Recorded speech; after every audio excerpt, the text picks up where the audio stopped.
Hello guys, good morning to all. My name is Shivam Tyagi. Welcome to Study Funda. So here is the complete newspaper analysis of 3 days 8 to 10 अप्रैल 2021 और आज हम बहुत नई नई चीज़ें सीखने वाली हैं regarding economics and history both. तो मैं आज यहाँ इकोनॉमिक्स का भी थोड़ा पोर्शन कवर कर दूंगा, ऐसे वो न्यूज़ में था तो मैंने सोचा उस एरिया को ही फिनिश कर देते हैं, क्योंकि मेरे पास बहुत ज़्यादा कमेंट्स ये आते हैं कि सर हिस्ट्री मत पढ़ाइए, इकोनॉमिक्स पढ़ा दीजिए। तो अब जो न्यूज़ आया करेगी मैं उसके साथ आपका स्टैटिक भी कवर करता चलूँगा। तो आज हम अपनी न्यूज़ की तरफ चलते हैं, पहली न्यूज़ की तरफ। RBI keeps policy rates unchanged. आपको पता है हर क्वार्टरली क्या करता है आरबीआई जो है वो अपनी रेट्स लाता है कि हम ब्याज कितना देंगे, सेविंग पे आपको इतना देंगे, आप लोन लोगे तो आप इतना देंगे, तो उस पर हम बोलते हैं पॉलिसी रेट। जो कौन डिसाइड करता है? आरबीआई की एमपीसी। एमपीसी क्या होती है? मॉनेटरी पॉलिसी कमेटी होती है जो डिसाइड करती है कि इंडिया में कितना आपको इंटरेस्ट मिलेगा, कैसी पॉलिसी रेट्स रहेंगी। तो उसने जो पुरानी रेट चली आ रही थी उसी को रखा, रिमेन्स अनचेंज, उसको चेंज नहीं करा। अब हम थोड़ा एमपीसी के बारे में पढ़ लेते हैं, डायरेक्ट एग्जाम में सवाल होता है एमपीसी। तो मॉनेटरी पॉलिसी कमेटी, सबसे पहले आपको याद रखना है मॉनेटरी पॉलिसी कमेटी बोलते हैं इसे। इसमें कितने मेंबर होते हैं? तो यहाँ पे लिख रहा है 6 मेंबर होते हैं टोटल, याद रखिएगा 6 मेंबर होते हैं। इसको हेड कौन करता है? तो इसको हेड करता है आरबीआई गवर्नर। याद रखिएगा आरबीआई का जो चेयरमैन या बोल सकते हैं आरबीआई का जो गवर्नर होता है वो इसका चेयरमैन होता है, मतलब हेड होता है RBI governor, as a chairman इसमें काम करता है। तो 6 को कैसे डिवाइड करेंगे? 6 को डिवाइड करते हैं हम 3-3 की, तो 3 मेंबर होंगे आरबीआई से और 3 मेंबर होंगे गवर्नमेंट से। 3 मेंबर में से ही एक मेंबर जो है वो हमारे आरबीआई के गवर्नर साहब हैं। तो 6 मेंबर की कमेटी होती है जिसमें टोटल 3 मेंबर होते हैं आरबीआई से और 3 मेंबर होते हैं हमारे गवर्नमेंट की तरफ से नॉमिनेटेड मेंबर होते हैं। डिसीजन लिया जाता है, लेकिन इसमें वीटो पावर दी गई है। वीटो पावर कैसे दी गई है? आरबीआई के गवर्नर को, जो आरबीआई के गवर्नर कह देंगे वो डिसाइड होगा। और मान के चलिए कोई इनके पास कुछ गया, कोई रिकमेंडेशन गई कि आप ऐसा करिए और इन्होंने नहीं करा, गवर्नर साहब ने मना कर दिया, तो इन्हें जवाब भी देना पड़ेगा इन पार्लियामेंट। इन्हें जवाब लिखित में भी देना पड़ सकता है कि इन्होंने ऐसा क्यों करा है, बस कि इन्होंने ये पॉलिसी या रिकमेंडेशन क्यों नहीं अपनाई है। तो इसमें जो काम का इतना इंपॉर्टेंट नहीं है, बस ये कितने मेंबर की बॉडी है, कितने मेंबर कैसे कैसे डिस्ट्रीब्यूट है, बस यही पूछा जाता है। इसको हेड कौन करता है और वीटो पावर है या नहीं, बस यही सब पूछा जाता है। तो मैंने ये बता दी। इसलिए आज मैं आपको आरबीआई के जो भी टूल्स हैं या गवर्नमेंट के जो टूल्स हैं, कैसे वो देश को चलाते हैं, वो आज मैं आपको बताता हूँ। देखिए ये अपने यहाँ जो काम होता है, या तो दो ही तरह से देश चल सकता है इकोनॉमी, या तो आरबीआई चलाए, रिजर्व बैंक ऑफ इंडिया, या हमारी गवर्नमेंट चलाए। तो दो ही चीज़ से चल सकता है। तो जो भी टूल्स, जो भी चीज़ ये मैंने इधर उधर लिख दिया, कोई बात नहीं, मैं इसको रफ कर देता हूँ, आप कंफ्यूज हो जाओगे नहीं तो। एक सेकेंड मैं फिर से कर देता हूँ, 1 मिनट। हाँ, तो फिस्कल पॉलिसी कौन लाता है? याद रखिएगा फिस्कल पॉलिसी जो है वो गवर्नमेंट लेके आती है। जो भी पॉलिसी जो गवर्नमेंट की तरफ से आएंगी उसे हम फिस्कल पॉलिसी बोलते हैं, और जो भी पॉलिसी आरबीआई की तरफ से आएंगी, रिजर्व बैंक ऑफ इंडिया की तरफ से आएंगी, उसे हम मॉनेटरी पॉलिसी बोलते हैं। पहली चीज तो याद रखिएगा। ऐसी मॉनेटरी पॉलिसी के आपने पढ़ा ना, एमपीसी मॉनेटरी पॉलिसी कमेटी, से हेड कौन करता है? आरबीआई का गवर्नर करता है। इसीलिए मॉनेटरी पॉलिसी कौन लाता है? आरबीआई लाती है। जो गवर्नमेंट जो चेंज करती है उसे हम बोलते हैं फिस्कल पॉलिसी। पहला सवाल तो आपको यही क्लियर होना चाहिए, बच्चों को यही नहीं पता होता फिस्कल पॉलिसी किसे कहते हैं और मॉनेटरी पॉलिसी किसे कहते हैं। अब देखिए फिस्कल पॉलिसी यहाँ लिखा भी है, अगर गवर्नमेंट कोई चीज लाती है उसे बोलते हैं फिस्कल पॉलिसी। अब गवर्नमेंट कैसे चेंज कर सकती है? गवर्नमेंट कैसे चेंज कर सकती है? वो टैक्स के थ्रू चेंज कर सकती है इकोनॉमी को। टैक्स कैसे? कि वो बोलेगी कि इनकम टैक्स आप पे इतना लगेगा, इनकम टैक्स आप पे इतना लगेगा, इस गुड पे आप इतना टैक्स देंगे। तो गवर्नमेंट कैसे कंट्रोल करती है? टैक्स को घटा बढ़ा के, टैक्स रेट्स को चेंज करके गवर्नमेंट इकोनॉमी को कंट्रोल करती है। और आरबीआई कैसे कंट्रोल करती है? आरबीआई चेंज करती है इंटरेस्ट रेट और मनी सप्लाई। मनी सप्लाई कैसे? मार्केट से पैसा खींचना है, मार्केट में पैसा डालना है, वो सब डिसाइड करती है आरबीआई, और इंटरेस्ट रेट डिसाइड करती है। अब ये मनी सप्लाई का कॉन्सेप्ट क्या है मैं अभी आपको और डिटेल में बताऊंगा। अभी आप इतना समझ लीजिए कि कभी भी मार्केट से पैसा खींचना है या मार्केट में और ज्यादा पैसा डालना है, वो काम होता है मॉनेटरी पॉलिसी है आरबीआई का। तो दोनों चीज में क्लियर हो गया ना? इसे कौन सेटअप करेगा? गवर्नमेंट। इसे कौन सेटअप करेगा? Central bank. सेंट्रल बैंक मतलब हमारी कौन सी है? आरबीआई। फिर इसमें कोई स्पेसिफिक टारगेट नहीं होते। आपको पता है कि गवर्नमेंट के कोई टारगेट नहीं है, लेकिन इसमें टारगेट है इन्फ्लेशन। आपको पता है हमारे यहाँ इन्फ्लेशन टारगेट होती है, मैं आपको पहले ही बता चुका हूँ, 4 + -2, मतलब 2 से 6 के बीच में हमारी इन्फ्लेशन रहनी चाहिए, तो इन्फ्लेशन टारगेट होती है। साइड इफेक्ट क्या है? On government budget borrowing. Side effect क्या है? एक्सचेंज रेट पे पड़ता है। Strong political dimension to changing tax rate, mostly independent from political process. ये तो आपको पता है कि भाई पॉलिटिक्स है पूरी, पॉलिटिक्स हो जाती है, 1% अगर इनकम टैक्स में चेंज होता है तो ये इंडिपेंडेंटली काम करते हैं आरबीआई, इन्हें फर्क नहीं पड़ता क्या पॉलिटिक्स हो रही है। तो ये दोनों आपका एक छोटा सा डिफरेंस मैंने बता दिया regarding fiscal policy, monetary policy. ये हिंदी में मैं इसलिए समझा रहा हूँ क्योंकि बहुत बच्चों को ये चीज़ आज तक समझ में ही नहीं आई है। न्यूज़पेपर पढ़ते हैं कि एक्सपेंशनर मॉनेटरी पॉलिसी हो गई, ये टाइटनिंग मॉनेटरी पॉलिसी हो गई, या टाइटनिंग फिस्कल पॉलिसी हो गई, तो बच्चे कंफ्यूज हो जाते हैं क्या बात हो रही है। तो मैं आपको इसीलिए बता रहा हूँ। अब मॉनेटरी पॉलिसी भी दो तरीके से, जो आरबीआई है वो भी दो तरीके से देश को कंट्रोल करता है। पहली बात तो मॉनेटरी पॉलिसी किसे बोलते हैं, आरबीआई। तो अब आरबीआई के क्या क्या टूल्स हैं जिससे वो देश की इकोनॉमी को कंट्रोल करता है, तो ये दोनों मेथड है, ये आरबीआई के ही मेथड है, या मॉनेटरी पॉलिसी टूल्स बोलते हैं इन्हें हम बोलते हैं मॉनेटरी पॉलिसी टूल्स, जिनकी मदद से आरबीआई काम करती है। तो ये दो तरह के हो सकते हैं, या तो क्वालिटेटिव हो सकते हैं या क्वांटिटेटिव। क्वालिटेटिव क्या होता है, जो क्वालिटी फॉर्म में होते हैं। क्वांटिटेटिव क्या होता है, जिसे हम मेजर कर सकते हैं इन अ क्वांटिटी, जैसे पैसा है उसे हम गिन के मेजर कर सकते हैं। लेकिन जो हमारा एथिक्स है, जो हमारे पेटेंट्स हैं, जो हमारा ट्रेडमार्क है, जो हमारी गुडविल जेस्चर है, वो क्वालिटेटिव मेथड है, जिसे हम पैसे की फॉर्म में नहीं देख सकते हैं। तो क्वालिटेटिव और क्वांटिटेटिव में आपको समझ में आ गया ना। अब टूल्स क्या होते हैं, देखिए क्वालिटेटिव मैंने आपको पहले ही समझाया, जिससे गुडविल है हमारी, हम कितना अच्छा काम कर रहे हैं तो गुडविल हमारी जनरेट हो रही है, तो हमारी एक क्वालिटेटिव टूल है, क्योंकि उसे हम अंदर सबको पता है कि भाई जैसे मान के चलिए टाटा के चेयरमैन है, सबको पता है रतन जी टाटा है, तो उनके नाम पे ही शेयर बिक जाएगा। तो ये होता है क्वालिटेटिव टूल। तो इसमें क्या होता है कि बहुत सारे टूल्स हैं, आप इनको ऐसे ही याद कर लीजिएगा, इसमें कुछ नहीं है सारे टूल्स में, बस ये है कि आरबीआई चाहे तो वो किसी भी बैंक को खत्म कर सकती है, कॉमर्शियल बैंक को। अगर किसी भी कॉमर्शियल बैंक का आपको पता है कि घोटाले हो जाते हैं, एनपीए नॉन परफॉर्मिंग एसेट्स बढ़ जाता है, तो आरबीआई जो है वो क्वालिटेटिव मेथड्स का यूज करती है। क्वालिटेटिव मेथड्स का यूज क्या करती है कि वो कभी क्रेडिट राशनिंग लगा देगी। क्रेडिट राशनिंग क्या होता है, क्रेडिट की लिमिट, कि ये बैंक इतना ही रुपया दे सकती है या इतना ही रुपया लोन पे दे सकती है, इसको बोलते हैं क्रेडिट राशनिंग। मॉरल सुएशन क्या होता है, मॉरल सुएशन क्या होता है, ओरली थ्रेट देती है आरबीआई कि अगर आपने अपने एनपीए को सही नहीं किया या आपने अपने यहाँ का घोटाला सही नहीं किया तो हम आपके ऊपर कार्रवाई करेंगे। ये सब किसको बोलेगी, ये सब कमर्शियल बैंक है, जितनी भी बैंक है जो आरबीआई गवर्न करती है उनको बोलती है। फिर कंट्रोल थ्रू डायरेक्टिव्स, लिखित में भी डायरेक्शन देती है कि भाई ऐसा करिए वैसा करिए। फिर डायरेक्ट एक्शन, अगर कोई भी बैंक आरबीआई की गाइडलाइंस को फॉलो नहीं करती है तो उस पर डायरेक्ट एक्शन होता है, आरबीआई उस बैंक को बंद तक कर सकती है। तो ये क्वालिटेटिव मेथड आरबीआई यूज करती है रिगार्डिंग कमर्शियल बैंक या शेड्यूल बैंक्स, इन सब के लिए, अगर बैंक्स प्रॉपर फॉलो करके नहीं चलती हैं आरबीआई की गाइडलाइंस तो। क्वांटिटेटिव मेथड क्या होता है, क्वांटिटेटिव मेथड में आरबीआई डिसाइड करती है कि मार्केट में कैसे रेट रहेंगी और कैसे हम पैसे की सप्लाई को कंट्रोल कर सकते हैं, पैसे की सप्लाई कितनी रहेगी कितनी नहीं। बैंक रेट क्या होता है, बैंक किस रेट पे आपको लोन देगी उसे हम बोलते हैं बैंक रेट। तो बैंक रेट कौन डिसाइड करता है, बैंक रेट जो है वो आरबीआई फिक्स कर देती है सारी बैंक के लिए। कभी कभी क्या होता है कि आपने देखा होगा कि बैंक भी फिक्स कर देती हैं अपनी अपनी लैंडिंग रेट, लेकिन आरबीआई जो है वो एक लिमिट तय कर देती है कि आरबीआई कहती है कि 9% से ज़्यादा आपको अपनी बैंक रेट नहीं रखनी है। तो बैंक क्या करती है, कोई 8.5 पे देगी, कोई 8.4 पे देगी, लेकिन कोई भी बैंक जो है वो 9% से ऊपर नहीं जाएगी। जस्ट एन एग्जाम्पल मैं आपको बता रहा हूँ, तो इसको बोलते हैं bank rate. Open market operations क्या होता है, ओएमओस बोलते हैं। इसमें क्या होता है, selling and buying of securities, government की सिक्योरिटीज होती हैं जिसकी वजह से, ये अब फिर एक अगेन टॉपिक, बहुत डिटेल टॉपिक से मैं चलो समझा देता हूँ। ओएमओस क्या होता है, ओएमएस क्या होता है, जैसे गवर्नमेंट की सिक्योरिटीज होती हैं, गवर्नमेंट सिक्योरिटीज मतलब गवर्नमेंट के बॉन्ड्स होते हैं। तो ये इसमें क्या होता है ओएमओस में, जब भी आरबीआई को लगता है कि उसे मार्केट से पैसा खींचना है तो वो क्या करेगी, मार्केट से पैसा खींचना है तो वो क्या करेगी, सेल कर देगी गवर्नमेंट सिक्योरिटी या सेल करेगी गवर्नमेंट बॉन्ड। गवर्नमेंट बॉन्ड अगर सेल करेगी, जैसे आरबीआई अपने बॉन्ड्स देगी तो आरबीआई उसके अपोजिट में क्या मांगेगी, पैसा। तो आरबीआई ने सेल करे बॉन्ड्स और उसे मिल गया पैसा, तो पैसा कहाँ से आएगा, पब्लिक से ही ना आएगा, तो सारा पैसा वो पब्लिक से ले लेती है। तो जिससे जो मार्केट में है उसमें, मार्केट में क्या होता है, पैसे की कमी हो जाती है और इन्फ्लेशन जो है वो कम हो जाता है। तो इन्फ्लेशन कम करने के लिए होता है सेल ऑफ गवर्नमेंट बॉन्ड। पहली बात ये भी आता है कि सेल ऑफ गवर्नमेंट बॉन्ड से क्या होता है, सेल ऑफ गवर्नमेंट बॉन्ड होगा, अगर आरबीआई जो है वो गवर्नमेंट बॉन्ड को सेल करेगी तो मार्केट में पैसा कम हो जाएगा, मार्केट में पैसा कम हो जाएगा तो इन्फ्लेशन जो है वो कम हो जाएगी, इन्फ्लेशन जो है वो कम हो जाएगी, याद रखिएगा।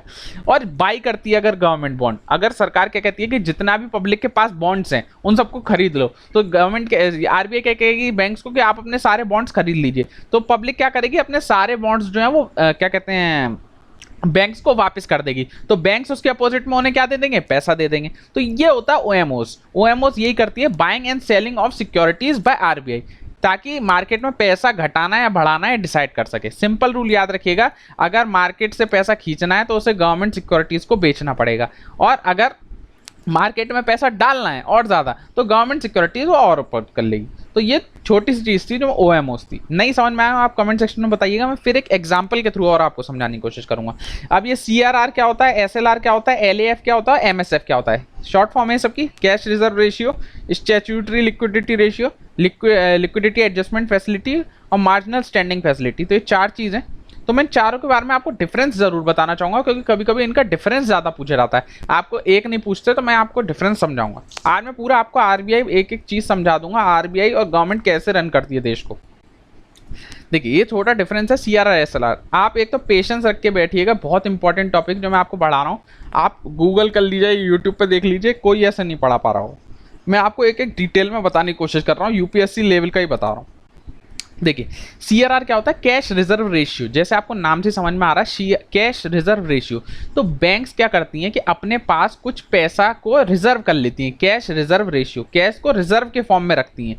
क्यों करती हैं? ताकि मार्केट में कभी पैसा डालना हो या मार्केट से पैसा कभी खींचना हो, लिक्विडिटी को मैनेज करने के लिए सीआरआर का यूज होता है। याद रखिएगा, बैंक के पास कुछ पैसा जो है वो लिक्विड फॉर्म में, पैसे की फॉर्म में अपने पास रिजर्व रहता है, ताकि वो जब चाहे उस पैसे को मार्केट में डाल सके। ये कैश की फॉर्म में ही रहता है। याद रखिएगा सीआरआर हमेशा कैश की फॉर्म में होता है।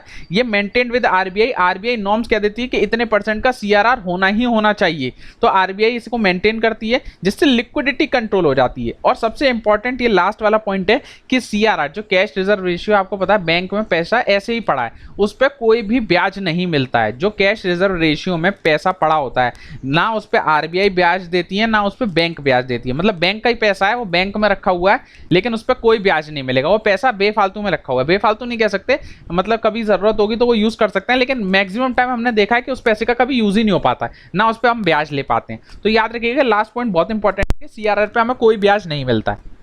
दूसरी बात एसएलआर, इसको बोलते हैं statutory liquidity ratio. Statutory liquidity ratio क्या होता है कि ये होता है अनएक्सपेक्टेड डिमांड। अगर कोई बहुत डिमांड एकदम से आ गई कि मान के चलिए बैंक के पास सारा कैश खत्म हो चुका है और बैंक को सडनली पैसे की जरूरत आ गई, तो वो एसएलआर का यूज करती है। ये भी एक तरह का रिजर्व फंड होता है जो बैंक के पास होता है, लेकिन इसे केवल बैंक इटसेल्फ मैनेज करती है। जैसे ये तो मैंडेटरी है कि आरबीआई बोल देगा कि इतने % आपको मेंटेन करना ही करना है, लेकिन एसएलआर में ऐसी कोई कंडीशन नहीं है। एसएलआर अपनी अपनी बैंक, सारी बैंक अपने हिसाब से डिसाइड कर लेती है कि उन्हें अपना कितना एसएलआर रखना है, ताकि कोई अनएक्सपेक्टेड डिमांड आ जाए, बैंक के पास सडनली लिक्विडिटी खत्म हो जाए, पैसा खत्म हो जाए, ताकि वो एसएलआर का यूज कर सकती है। एसएलआर जो है उसमें गोल्ड भी आता है, उसमें कैश भी आता है और गवर्नमेंट की सिक्योरिटीज भी आती हैं। याद रखिएगा, इसमें तीनों चीज होती हैं, गोल्ड भी होता है, कैश भी होता है, सिक्योरिटीज भी होती हैं। लेकिन सीआरआर में केवल कैश होता है। कैश रिजर्व रेशियो केवल लिक्विडिटी के लिए होता है, तो सारा पैसा लिक्विड फॉर्म में रखते हैं। इसे बैंक इटसेल्फ मैनेज करती है, ताकि क्रेडिट ग्रोथ को कंट्रोल किया जा सके, और बैंक जो है एसएलआर पे इंटरेस्ट कमाती है। याद रखिएगा, सीआरआर जो कैश रिजर्व रेशियो है उस पर बैंक को कोई ब्याज नहीं मिलता है, लेकिन एसएलआर जो स्टैट्यूटरी लिक्विडिटी रेशियो है उस पर बैंक को ब्याज मिलता है। दोनों में डिफरेंस याद कर लीजिएगा, थोड़ा सा डिफरेंस है, एकदम माइन्यूट। एक तो दोनों को अलग अलग गवर्निंग बॉडी है, दोनों के आइटम्स अलग हैं। इसमें कैश आता है ओनली, इसमें 3 आइटम आते हैं, और ये इस पे ब्याज मिलता है, इस पे ब्याज नहीं मिलता। और इनका जो भी काम था मैंने आपको बता दिया, ये हिंदी में बता दिया। आप कितनी बुक्स पढ़ लीजिए, रमेश सिंह फलाना ढिकाना, आपको समझ में नहीं आएगा। छोटे से टेबल पॉज करके आप बना लीजिए, नहीं समझ में आए, जो भी पॉइंट आपको समझ में नहीं आ रहा है पर्टिकुलर, वो आप कमेंट सेक्शन में लिखिएगा, मैं सीधे आपको कमेंट में ही रिप्लाई दे दूंगा। आगे चलते हैं। हाँ, ये अब बात हो रही है एलएएफ और एमएसएफ की। ये ऊपर हमारे टॉपिक रह गए थे ना, एमएसएफ। ये 2 टॉपिक मैं फिर से दिखा देता हूँ। ये देखिए, हमने सीआरआर पढ़ लिया, हमने एसएलआर पढ़ लिया, मैंने बैंक रेट बता दी, ओएमओस बता दिया। अब ये 2 टॉपिक रह गए, एलएएफ और एमएसएफ। ये भी मैं बता देता हूँ। देखिए एलएएफ क्या होता है, लिक्विडिटी एडजस्टमेंट फैसिलिटी। अब मैं आप रेपो रेट और रिवर्स रेपो रेट भी अब एक तो चक्कर क्या है कि इकोनॉमिक्स पढ़ाने के लिए ना, एक तो बेसिक से पढ़ाना पड़ता है आपको, मतलब बहुत बड़ी चीज़ है ये जो आप समझ रहे हो, रेपो रेट और रिवर्स रेपो रेट। मैं फिर से बता देता हूँ। ये मैं सोच रहा था इतना बड़ा होगा नहीं, लेकिन एक चीज़ को समझाने के लिए दूसरी चीज़ समझानी पड़ती है। रेपो रेट क्या होता है कि बैंक के पास मान के चलिए पैसा कम हो गया, जो हमारी मान के चलिए एसबीआई के पास आज पैसे की कमी आ गई है, तो एसबीआई कहेगी आरबीआई से कि आप हमें पैसा दे दीजिए। तो जिस % पे, जिस रेट पे जो कॉमर्शियल बैंक है, जो सेंट्रल बैंक से पैसा लेती है, उसको बोलते हैं हम रेपो रेट। फिर से मैं बताता हूँ, एसबीआई को अगर कल पैसे की जरूरत है तो किसके पास जाएगी पैसा लेने के लिए? आरबीआई के पास। तो जिस पैसे पे वो आरबीआई से पैसा लेगी, जिस % रेट पे एसबीआई आरबीआई से पैसा लेगी, उसको बोलते हैं हम रेपो रेट। याद रखिएगा। रिवर्स रेपो रेट एग्जैक्ट इसका उल्टा होता है। मान के चलिए आरबीआई को पैसे की जरूरत है तो वो एसबीआई के पास जाएगी और जिस परसेंट रेट पे आरबीआई एसबीआई से पैसा लेगी उसको बोलते हैं रिवर्स रेपो रेट। ये दोनों चीज ये रेपो रेट हमेशा ज्यादा होता है, याद रखिएगा, रिवर्स रेपो रेट से। रिवर्स रेपो रेट हमेशा रिवर्स रेपो रेट जो रेपो रेट से कम होता है। दोनों चीज में आपको समझ में आ गया होगा, रेपो रेट और रिवर्स रेपो रेट। फिर देखिए यहाँ पे लिखा भी है, repo rate is the rate at which the RBI lends money to commercial bank against the securities. तो यही मैंने आपको बताया क्या होता है repo rate. Banks borrow from the RBI by pledging government security at a rate higher than repo rate under liquidity adjustment facility. अब देखिए एलएफ क्या होता है कि मान के चलिए कि बैंक को एक केस ऑफ इमरजेंसी पैसे की जरूरत पड़ गई और मतलब वो चाहता नहीं है कि वो अपनी गवर्नमेंट सिक्योरिटीज बेचे। आर क्या होता है, रिवर्स रेपो रेट जो होता है, इसमें क्या होता है कि जिस पैसे पे एसबीआई खरीद रहा है आरबीआई से, तो खरीद रहा है तो उसे कुछ बेचना भी तो पड़ेगा, तो कैसे बेचता है, वो अपनी सिक्योरिटीज को बेच देते हैं। लेकिन एलएएफ में क्या होता है कि सिक्योरिटीज बेचने की जरूरत नहीं होती है। सिंपल अगर पैसा चाहिए किसी भी बैंक को आरबीआई के थ्रू तो वो एलएएफ के थ्रू पैसा ले सकता है थोड़े टाइम के लिए। लेकिन एलएएफ में इंटरेस्ट रेट ज़्यादा देना होगा और रेपो रेट में उतना इंटरेस्ट नहीं देना होता है। बस दोनों में यही डिफरेंस है, दोनों का काम एक ही है। रेपो रेट का भी काम यही है कि आरबीआई से पैसा लेना है, एलएएफ का काम भी यही है आरबीआई से पैसा लेना है। लेकिन एलएएफ में गवर्नमेंट सिक्योरिटीज बैंक को नहीं बेचनी पड़ती और वो ले लेता है, लेकिन रेपो रेट में गवर्नमेंट सिक्योरिटीज बेचनी पड़ेंगी और वो नहीं ले पाता। एलएएफ में क्या होता है, एक और चीज़ कि एलएएफ हमेशा ज़्यादा होगा रेपो रेट से। रेपो रेट ज़्यादा होगा किससे होगा, रिवर्स रेपो रेट से, एक चीज़ तो याद रखिएगा। और जो एलएएफ है वो ज़्यादा होगा किससे, रिवर्स रेपो रेट से। तो ये तीनों काम ऐसे चलते हैं, पहले एलएएफ आएगा सबसे बड़ा, उसके बाद रेपो रेट आएगा, उसके बाद रिवर्स रेपो रेट आएगा। ये इस फॉर्म में चलते हैं, सबसे ज़्यादा इंटरेस्ट रेट इस पे, उसके बाद कम इस पे और सबसे कम इस पे। ये ऐसे तीनों काम करते हैं। ये हो गया एलएएफ। अब बताते हैं एमएसएफ। एमएसएफ क्या होता है, मार्जिनिंग स्टैंडिंग फैसिलिटी। रातों रात अगर बैंक को जरूरत है, मान के चलिए एक रात के लिए बैंक को जरूरत है, अब बैंक का पैसा एक रात के लिए खत्म हो गया, तो रात भर के लिए जो ओवरनाइट मनी, एक रात के लिए जो पैसा चाहिए होता है किसी भी बैंक को, उसको बोलते हैं एमएसएफ, मार्जिनिंग स्टैंडिंग फैसिलिटी। याद रखिएगा, मार्जिन जो एमएसएफ है वो केवल शेड्यूल बैंक्स पे लगती है। याद रखिएगा, एमएसएफ जो मिलती है वो केवल शेड्यूल बैंक्स को मिलती है, कॉमर्शियल बैंक्स को एमएसएफ नहीं मिलती। कॉमर्शियल बैंक को रेपो रेट के तहत ही पैसा मिलता है। काम एक ही है, केवल अलग अलग फंक्शन है। काम एक ही है कि आरबीआई पैसा देगी शेड्यूल बैंक्स को, केवल ये है कि कोई रात भर के लिए देती है, कोई बॉन्ड्स खरीद के देती है, कोई फ्री में दे देती है। तो ये है बस काम। याद रखिएगा दोनों में डिफरेंस, एमएसएफ जो है वो केवल शेड्यूल बैंक्स को मिलता है, लेकिन रेपो रेट जो है वो कॉमर्शियल बैंक्स को मिलता है। ये दोनों में एक डिफरेंस है। ओवरनाइट मनी होता है कि हम, और रीपर्चेज एग्रीमेंट होता है कि हम आपसे बाद में सिक्योरिटी खरीद लेंगे। तो ये इतना इंपॉर्टेंट नहीं है, जो मैंने आपको हिंदी में समझाया बस उतना याद रखिएगा, कभी कभी आपको पूछ ले जाता है। आगे चलते हैं, टाइप्स ऑफ फिस्कल पॉलिसी। हाँ, तो अब मैं ये बता देता हूँ। देखिए अभी हमने सारी मॉनेटरी पॉलिसी पढ़ी है, मॉनेटरी पॉलिसी के हमने सारे टूल्स पढ़ लिए। अब मैं थोड़ा फिस्कल पॉलिसी बता देता हूँ कि गवर्नमेंट कैसे काम करती है। देखिए गवर्नमेंट की ये दो पॉइंट्स बहुत इंपॉर्टेंट है, आपने सुने भी होंगे, कॉन्ट्रैक्शनरी फिस्कल पॉलिसी और एक्सपेंशनरी फिस्कल पॉलिसी। तो कॉन्ट्रैक्शनरी क्या होती है, when government policy maker cut spending और increases tax, they engage in contractionary fiscal policy to slow an economic expansion, prevent inflation. Contract मतलब कम करना, कॉन्ट्रैक्शन आपने सुना है ना, कॉन्ट्रैक्शन एकदम छोटा होता चला जाता है। तो इन्फ्लेशन को रोकने के लिए क्या होता है, इन्फ्लेशन को अगर आपको कम करना है, इन्फ्लेशन मतलब, इन्फ्लेशन का आप सिंपल अगर आपसे पूछे इन्फ्लेशन का मतलब क्या होता है, इन्फ्लेशन है मार्केट में, इसका मतलब क्या है, मतलब मार्केट में मनी सप्लाई ज़्यादा है, मार्केट में मनी बहुत ज़्यादा फ्लो कर रहा है। अब इन्फ्लेशन को अगर आपको कम करना है तो मार्केट से मनी को खींचना पड़ेगा। तो मार्केट से मनी कैसे निकालोगे, लोगों की जेब से आप पैसा कैसे निकालोगे, तो गवर्नमेंट क्या करेगी, गवर्नमेंट जो वो टैक्स रेट को बढ़ा देगी। अगर गवर्नमेंट टैक्स रेट, अगर मान के चलिए कल कोई इंसान 5% टैक्स रेट देता था और आज अगर गवर्नमेंट कहते कि नहीं आपको तो 10% टैक्स रेट देना है, तो उसको अपनी जेब से ज़्यादा पैसा देना पड़ेगा। अगर ज़्यादा पैसा सबको देना पड़ेगा तो गवर्नमेंट से मनी जो है कम हो जाएगा, जिससे इन्फ्लेशन जो है वो कंट्रोल हो जाएगी। तो इसको बोलते हैं कॉन्ट्रैक्शनरी फिस्कल पॉलिसी। आगे समझ में, एक्सपेंशनरी फिस्कल पॉलिसी क्या होता है कि अगर मार्केट में आपको पैसा डालना है, तो मार्केट में पैसा डालना है तो गवर्नमेंट क्या करेगी, टैक्स रेट को कम कर देगी। अगर टैक्स रेट को कम करेगी तो हर इंसान को कम पैसा गवर्नमेंट को देना पड़ेगा, हर इंसान को कम पैसा देना पड़ेगा, तो मार्केट में ज्यादा पैसा रोटेट होगा, जिसकी वजह से इन्फ्लेशन बढ़ती रहेगी। तो ये हमारी होती है एक्सपेंशनरी फिजिकल पॉलिसी। इन दोनों का यूज होता है इन इन्फ्लेशन टारगेट, जो इन्फ्लेशन टारगेट होता है ना हमारा 4+-2 के बीच, 4+-2 के बीच में रहना चाहिए, 2 से 6 के बीच में, तो उसमें ये यूज होता है। तो ये दोनों मैंने आपको बता दिया, मॉनेटरी पॉलिसी क्या होती है, फिजिकल पॉलिसी क्या होती है, एक्सपेंशनरी मॉनेटरी पॉलिसी क्या होती है, physical policy, expansionary physical policy है, मैंने आपको सब बता दिया। इससे ज़्यादा कभी भी नहीं पूछा जाएगा। इस लेक्चर को आप अगेन सुनिएगा, एक बार में मैं गारंटी दे रहा हूँ आपको समझ में थोड़ा आएगा, लेकिन इसी लेक्चर को अगर दोबारा सुन लेंगे एक बार और, तब आपको पूरा समझ में आएगा। भले आप इतने ही टाइम तक सुन लीजिएगा, आगे मत सुनिएगा, लेकिन इतना ज़रूर सुनिएगा। आगे चलते हैं। फॉर लोक अदालत स्पीड ओवर राइट्स क्वालिटी। तो अभी क्या हो रहा है, लोक अदालत आपको मैं बता देता हूँ क्या होता है। लोक अदालत जो है वो है ADR, ऑल्टरनेट डिस्प्यूट रिजोल्यूशन। ये क्या है, पीपल्स कोर्ट है, कोई भी इसमें जा सकता है। इसमें सारे, पहला एक सवाल बनता है कि इसमें कैसे कैसे केस देखे जाते हैं, तो ऑल टाइप ऑफ केसेस याद रखिएगा। इसमें पहले आपको कंफ्यूज कर देंगे, केवल सिविल केस देखते हैं, क्रिमिनल मैटर्स नहीं देखते, ऐसा नहीं है। इसमें जो लोक अदालत है उसमें सारे केस देखे जाते हैं, भले वो सिविल केस हो भले वो क्रिमिनल केस हो। लोक अदालत का कॉन्सेप्ट कौन लाया था, तो याद रखिएगा महात्मा गांधी जी लेके आए थे लोक अदालत का कॉन्सेप्ट, याद रखिएगा, वेरी इंपॉर्टेंट।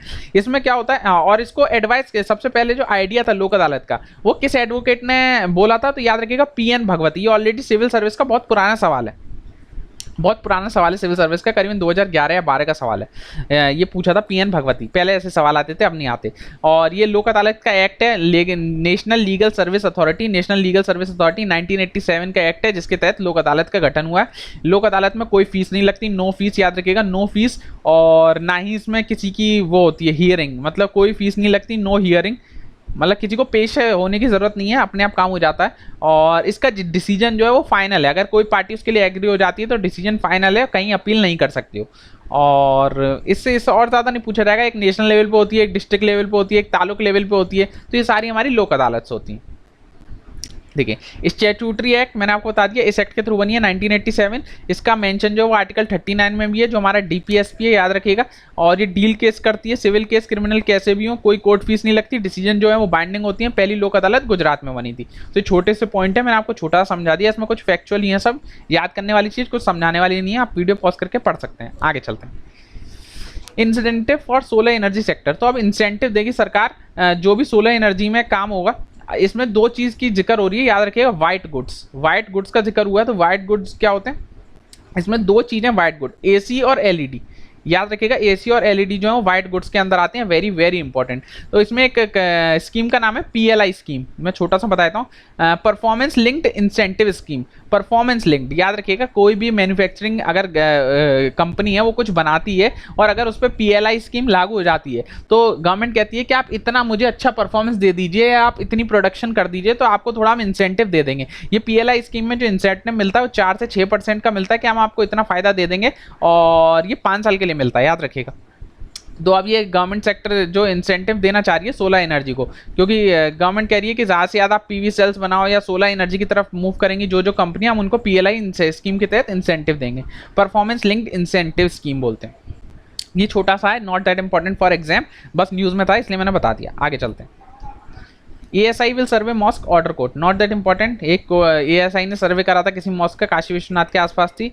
अब सारी मॉस्क का पता नहीं कैसे, जो भी अपने को नहीं जाना पॉलिटिक्स में, हम कुछ इस पर कमेंट नहीं करेंगे। अपने इंपॉर्टेंट है आर्कियोलॉजिकल सर्वे ऑफ इंडिया से एक ही सवाल बनता है कि इनका फर्स्ट DG कौन था, डायरेक्टर जनरल कौन था। इससे अभी तक एक ही सवाल बना ही है और कुछ बना ही नहीं पा रहे हैं। एक तो बस इसका एक्ट है, तो एंशिएंट मॉन्यूमेंट एक्ट है, याद रखिएगा, एंशिएंट मॉन्यूमेंट एक्ट है, आर्कियोलॉजिकल एक्ट है। एक तो ये सवाल होता है किस मिनिस्ट्री के अंदर आता है, तो मिनिस्ट्री ऑफ कल्चर, ये तो सबको पता है, ये बताने की चीज़ नहीं है। इससे जो सवाल होता है इसका पहला DG कौन है, तो अलेक्जेंडर कंगिंगम, बस, और सवाल बने ही नहीं है आज तक इसके लिए। अलेक्जेंडर कंगिंगम बोलते हैं, तो ये इसके पहले DG हैं बस, और इससे कुछ नहीं पूछा जाएगा, नॉट दैट इंपॉर्टेंट। आगे चलते हैं। Peoples are free to choose religion. तो सुप्रीम कोर्ट में फैसला, अभी एक सुप्रीम कोर्ट में एक आदमी गए, तो उन्होंने बोला कि यहाँ पे फोर्स कन्वर्जन हो रहा है कि और ज़बरदस्ती किसी का धर्म परिवर्तन हो रहा है। तो गवर्नमेंट ने आज फटकार लगाई है बहुत अच्छे से, आप खुद देखिए कैसे बोला है। Why should a person above 18 not choose his religion, क्यों नहीं चूज कर सकता? कोई भी 18 साल से ऊपर है तो अपना रिलीजन तो चूज कर ही सकता है, उस पर कोई दबाव कैसे बना सकता है? ये जो अपील लेके गए थे ऐसा बोल रहे थे कि उन पर फोर्स कन्वर्जन होता है, किसी को जबरदस्ती बनाया जाता है। फिर आगे देखिए क्या बोला है, what kind of a writ petition is this. अब ये कोर्ट फटकार लगा रही है, कैसी रिट पिटीशन है? We will impose heavy cost on you. ये सब उसको बोल रही है जो पिटीशनर आया है कि हम आप पे अच्छी खासी देखिए हैवी कॉस्ट लगाएंगे, विड्रॉ इट और argue and risk the consequences. देखिए क्या बोली है, मतलब धमाकेदार, ऐसे कौन बोलता है? विड्रॉ इट और आर्ग्यू, या तो आप केस विड्रॉ कर लो या आप आर्ग्यू कर लो, दोनों चीज में से आप एक कर लो, एंड रिस्क द कॉन्सिक्वेंसेस, और आप देख लीजिए आपका क्या परिणाम होगा।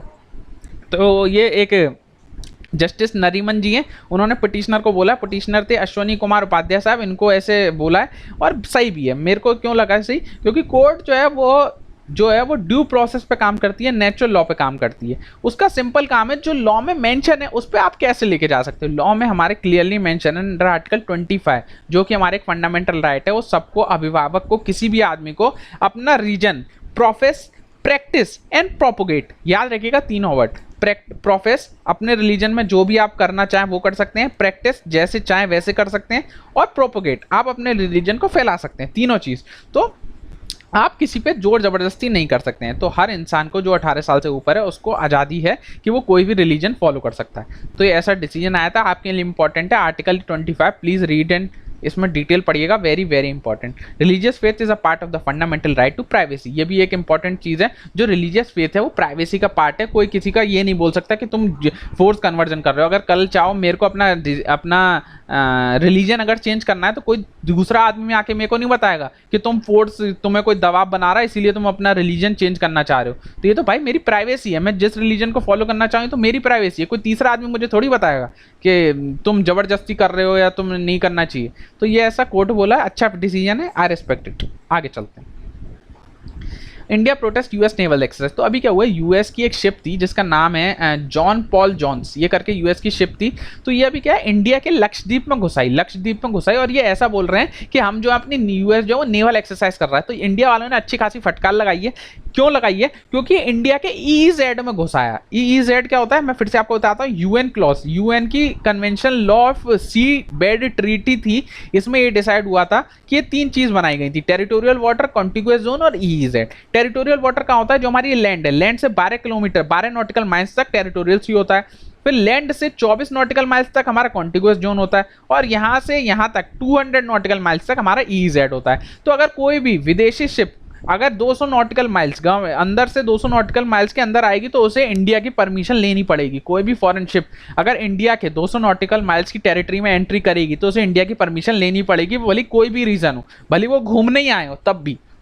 लेकिन इन्होंने क्या करा, यूएस वालों ने नहीं ली, इसलिए दोनों में तनातनी हो गई। अपने काम का ये टेरिटोरियल वाटर जो होता है 12 नॉटिकल माइल्स का होता है, कॉन्टिग्यूअस जोन जो होता है 24 नॉटिकल माइल्स का होता है, और जो ईईजेड होता है वो 200 नॉटिकल माइल्स का होता है। बस ये तीन चीज़ आपको याद रखनी है और इससे कुछ नहीं पूछा जाएगा। यूएन क्लॉज आप देख सकते हैं, कॉन्टिनेंटल शेल्फ होता है, ये कॉन्टिनेंटल जोन है हमारा, और ये कॉन्टिनेंटल स्लोप भी है, इसे हम कॉन्टिनेंटल स्लोप भी बोलते हैं, इसे सी बेड बोलते हैं। आगे चलते हैं। ये अब फिर आपका ज्योग्राफी का पार्ट है, पूरा ओशियोनोग्राफी का पार्ट है। आप बोलेंगे तो कमेंट सेक्शन में बताइएगा, मैं ज्योग्राफी का ओशियोनोग्राफी भी पढ़ा दूंगा। आप कमेंट सेक्शन में बताएंगे तभी मैं कंप्लीट करूंगा, नहीं तो नहीं करूंगा।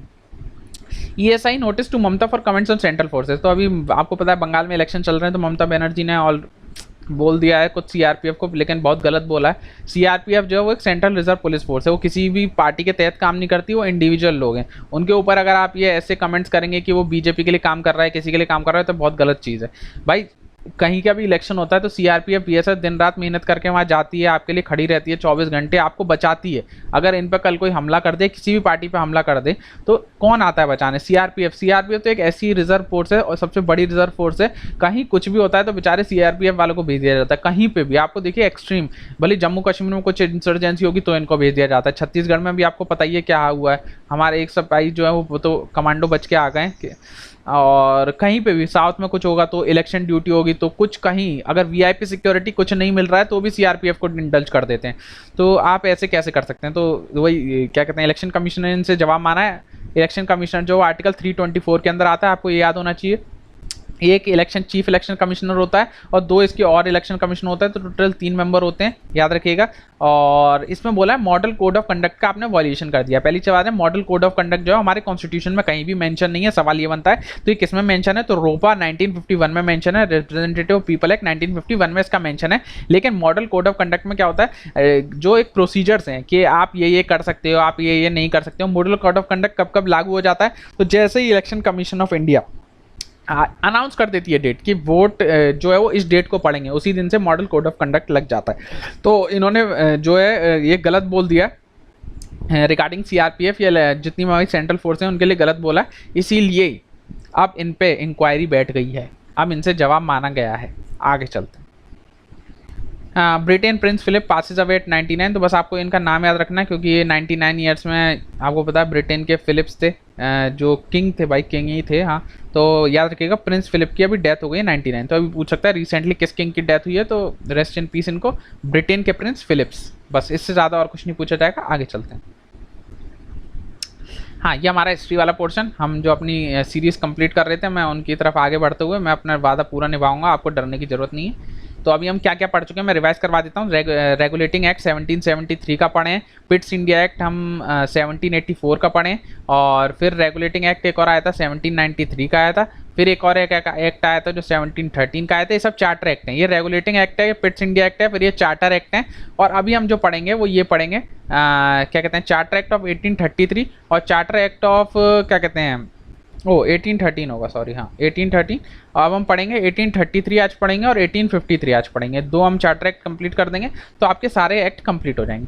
तो चार्टर एक्ट 1833 में क्या हुआ था, सबसे पहले मैं 1833 से आपको 13 का रिवीजन करा देता हूँ। 13 में ये बोला गया था कि हम फुल मोनोपोली एंड कर रहे हैं, सारी मोनोपोली जो ईस्ट इंडिया कंपनी जो मोनोपोली स्टैब्लिश करी है कि वो सब चीज़ में ट्रेड कर रही थी, वो खत्म कर दिया था। ये मैं किसके बता रहा हूँ, 1813 का बता रहा हूँ कि हमने सारी मोनोपोली खत्म कर दी थी, केवल दो चीज़ में मोनोपोली छोड़ी थी, एक तो ट्रेड विद चाइना, एक तो हम चाइना से ट्रेड कर सकते हो, और ट्रेड इन टी, चाय में ट्रेड कर सकते हो। तो बस दो चीज छोड़ी गई थी, बाकी सारी मोनोपोली खत्म कर दी गई थी चार्टर एक्ट ऑफ 1813। और इसमें क्या बात हुई थी कि 1 लाख रुपए हम सालाना देंगे, आपको एनुअली देंगे ताकि आप एजुकेशन का स्तर बढ़ा सको, एक तो ये बात हुई थी। और क्रिश्चियन मिशनरीज आ गई थी, क्रिश्चियन मिशनरीज आ गई थी ताकि वो भी एजुकेशन स्प्रेड कर सकें, धर्म परिवर्तन ये सब कर सकें। तो ये तीन चीज हुई थी मेनली 1813 में। उसके बाद हम आते हैं 1833 के चार्टर एक्ट में।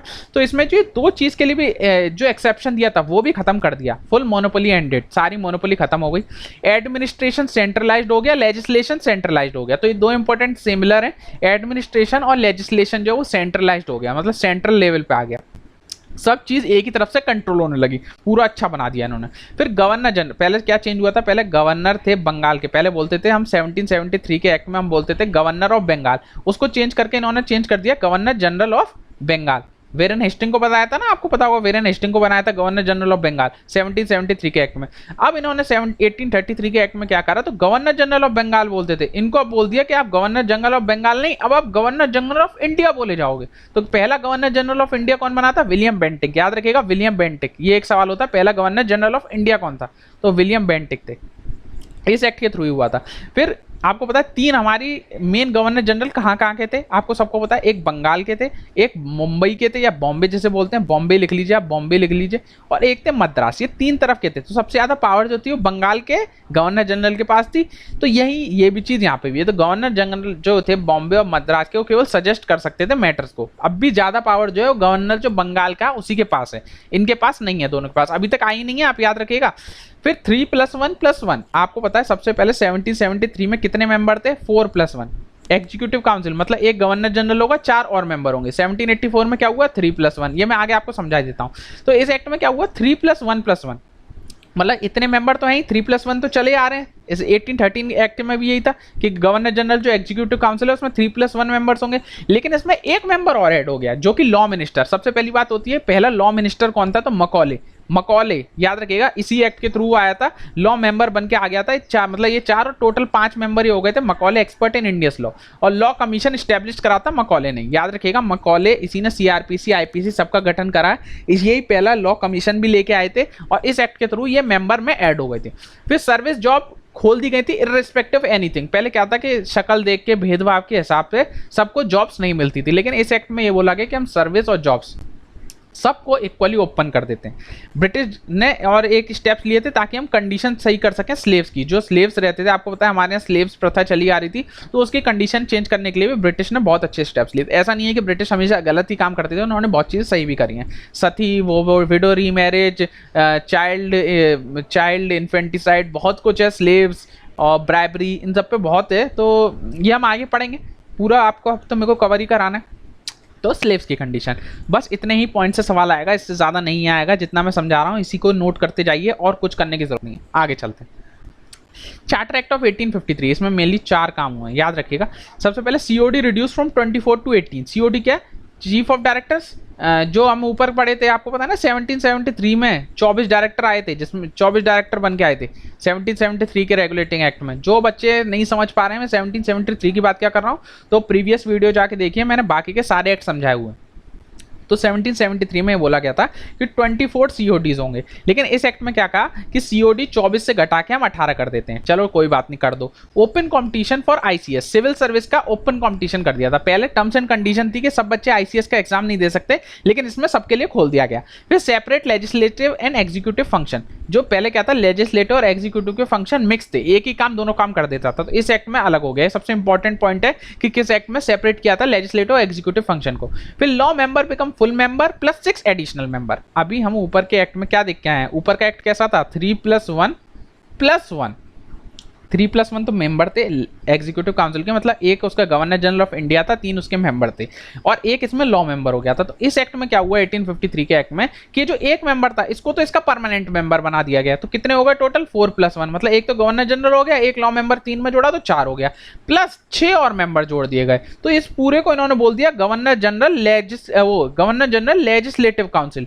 याद रखिएगा, देखिए सबसे पहले 1773 के एक्ट में 4+1, ये सारे जो मैं आपको बता रहा हूं ये हैं गवर्नर जनरल एग्जीक्यूटिव काउंसिल बोलते हैं। याद रखिएगा इन सबको एग्जीक्यूटिव काउंसिल ही बोलते हैं। 1784 में 3+1 हुए, इसमें 3+1 3+1 3+1 +1 कौन सा है, लॉ मेंबर जो है हमारा मकौले जो है वो है, और ये क्या हुआ 4+1, जो मकौले था इनका परमानेंट मेंबर बन गया और 6 मेंबर और ऐड हो गए। तो इस पूरे डिब्बे को अगर मिला लोगे तो इसको बोलते हैं गवर्नर जनरल लेजिस्लेटिव काउंसिल, और अगर छोटे गोल वाले डिब्बे को बोलोगे तो इसको बोलेंगे गवर्नर जनरल एग्जीक्यूटिव काउंसिल। तो दोनों याद ध्यान रखिएगा, एग्जीक्यूटिव काउंसिल पूछ रहा है कि वो लेजिस्लेटिव काउंसिल पूछ रहा है, दोनों में छोटा सा डिफरेंस है, ये मैंने आपको बता दिया है। और जो 6 मेंबर थे इसमें से कम 4 मेंबर जो है वो लोकल गवर्नमेंट अपॉइंट करेगी। ये मैंने बाद में लिखा है कि शायद किसी मॉक टेस्ट में पूछा गया था, नॉट दैट इंपॉर्टेंट, बहुत ज़्यादा डिटेल है, लेकिन आपके जो काम का है वो इतना सही है। इसको आप अपने चार्ट ड्रॉ कर सकते हो ताकि आपका अच्छे से आप एकदम क्लियर हो जाओ। तो आज से आपके सारे एक्ट्स कंप्लीट हो गए, कोई एक्ट्स नहीं बचा है, मतलब 1853। अभी एक्ट्स आगे भी आएंगे, जैसे 1858 का क्वींस प्रोक्लेमेशन आएगा, वो आएगा, ये सब रिवोल्ट के बाद आएंगे, 1857 की जब लड़ाई हो जाएगी उसके बाद आएंगे। तो अभी सारे एक्ट जो इससे पहले के थे सारे कवर हो चुके हैं। अभी मैं जो काउंसिल एक्ट हैं 1861 के और 91 के, वो मैं आपको बाद में पढ़ाऊंगा, क्योंकि वो थोड़ा पॉलिटी सेट के हैं, मैं पढ़ा दूंगा, लेकिन वो इतने इंपॉर्टेंट नहीं। जो इंपॉर्टेंट थे वो यहीं तक एक्ट थे। अब जो लेक्चर आएगा उसमें मैं आपको सेटलमेंट पढ़ाने वाला हूँ कि कैसे कैसे गवर्नमेंट कंट्रोल करिए ईस्ट इंडिया कंपनी, जैसे permanent settlement, Mahalwari settlement, Ryotwari settlement, ये सारे मैं सेटलमेंट अब आपको पढ़ाऊंगा इन नेक्स्ट लेक्चर। आज का लेक्चर इतना ही था। So I hope you like my lecture, please like share and subscribe. जो भी आपको दिक्कत है प्लीज़ सब लोग मेरे को कमेंट सेक्शन में बताइएगा, मैं बहुत मेहनत कर रहा हूँ आप लोगों के लिए, इतना डिटेल में लेक्चर बना रहा हूँ, तो प्लीज़ फॉलो कर लीजिए यार। इंस्टाग्राम पे फॉलो तो कर ही सकते हो, इतना तो कर सकते हो, इतना भी नहीं कर सकते। शिवम_त्यागी_ST एंड ऑल्सो फॉलो स्टडी फंडा ऑन टेलीग्राम एंड इंस्टाग्राम, इसको तो जरूर फॉलो कर लीजिए यार। तो दोनों को फॉलो कर लीजिए, आप ही का फायदा होगा। और जो भी आपको लगता है कि मेरी इकोनॉमिक्स सही में पढ़ा रहा हूँ, या और मेरे को टॉपिक्स इकोनॉमिक्स के भी कवर करने चाहिए, मैंने आज इसलिए कवर कर दिया था, वो तो न्यूज़ में था, लेकिन आप चाहते हैं कि मैं इसी तरह इकोनॉमिक्स और भी कवर करूँ, तो आप कमेंट सेक्शन में बताइएगा, तभी मैं कवर करूँगा, नहीं तो मैं इकोनॉमिक्स कवर नहीं करूँगा। सो टेक केयर, पढ़ते रहिए, मेहनत करते रहिए, and please follow it. And जो नए बच्चे हैं वो सब्सक्राइब करके जा सकते हैं, जो पुराने हो प्लीज़ एक लाइक तो कर सकते हो, बस लाइक के अलावा और कुछ मत करिए। सो टेक केयर, पढ़ते रहिए। Signing off today, bye bye.